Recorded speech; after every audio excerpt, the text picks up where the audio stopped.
తిరుమల శ్రీ వెంకటేశ్వర స్వామి వారిని మాజీ ఉపరాష్ట్రపతి వెంకయ్య నాయుడు దర్శించుకున్నారు. ఉదయం వీఐపీ విరామ సమయంలో కుటుంబ సమేతంగా పాల్గొని మొక్కులు చెల్లించుకున్నారు. ప్రతి ఒక్కరికి దైవభక్తితో పాటు సమాజ భక్తి ఉండడం అవసరమని వెంకయ్య నాయుడు అన్నారు. ఇక తిరుమలకొచ్చే వీఐపీలకు మాజీ ఉపరాష్ట్రపతి కీలక సూచనలు చేశారు. ఏడాదికొకసారి మాత్రమే తిరుమల దర్శనానికి రావాలని పిలుపునిచ్చారు. ఏడాదికి ఒకసారి దర్శనానికి వచ్చే పద్ధతిని ప్రజాప్రతినిధులు పాటించాలన్నారు. వీఐపీలను పరిమితం చేస్తే సామాన్య భక్తులకు ఇబ్బంది ఉండదు అని స్వామివారి దర్శనానికి వచ్చే ప్రజాప్రతినిధులు బాధ్యతగా హుందాగా వ్యవహరించాలన్నారు.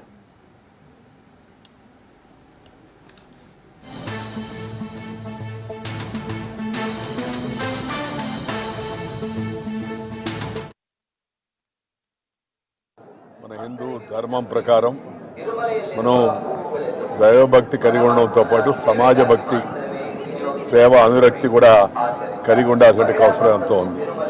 తిరుపతి తిరుమల దేవస్థానం కలియుగ వెంకటేశ్వర స్వామిని మనం పిలుచుకుంటూ ఉంటాం. ఎంతో ఒక స్ఫూర్తి కేంద్రం లాంటిది.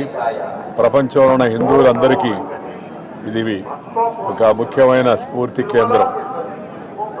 వెంకటేశ్వర స్వామి దర్శనానికి వచ్చే భక్తులు సమర్పించే కానుకలు, ఇచ్చే నిధులు, వీటన్నింటినీ కూడా పూర్తిగా ధార్మిక కార్యక్రమాలకు, ఆధ్యాత్మిక కార్యక్రమాలకు,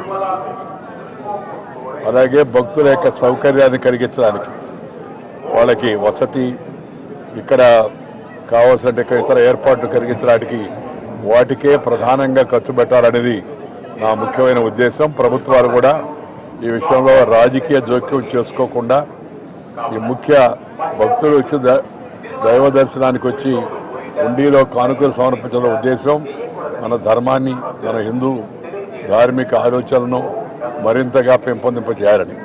అందుకని నేనేం చెప్తున్నానంటే, దేవస్థానం నిధులు ముందుగా మన ప్రాచీన సాంప్రదాయం ప్రకారం ప్రతి ఊళ్ళో ఒక గుడి ఉండాలి.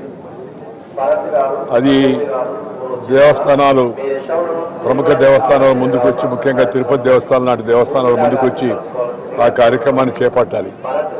గుడి లేని ఊరు ఉండకూడదు, అలాగే బడి లేని ఊరు ఉండకూడదు.